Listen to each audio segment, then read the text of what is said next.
Hello everybody, welcome back to TechTube. I hope you all are doing great. So today I am back with another tutorial video of how you can add calendar upcoming events widgets to home screen on your iPhone. So to get started, go ahead and click on the empty area of your home screen until the applications starts to pop up. And here when you swipe left to your screen, on the top left corner you can see the plus icon. Go ahead and tap on it. Now here you can see different widgets, and in the search widgets you can just search for the widgets.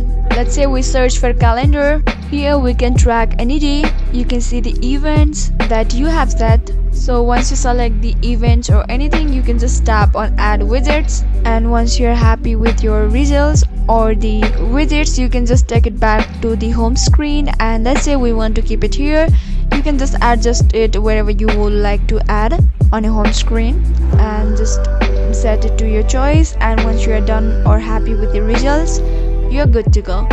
So yeah guys, this is how it is done. If you found the video to be helpful and informative, go ahead and subscribe to our channel. Also press the notification bell for more updates.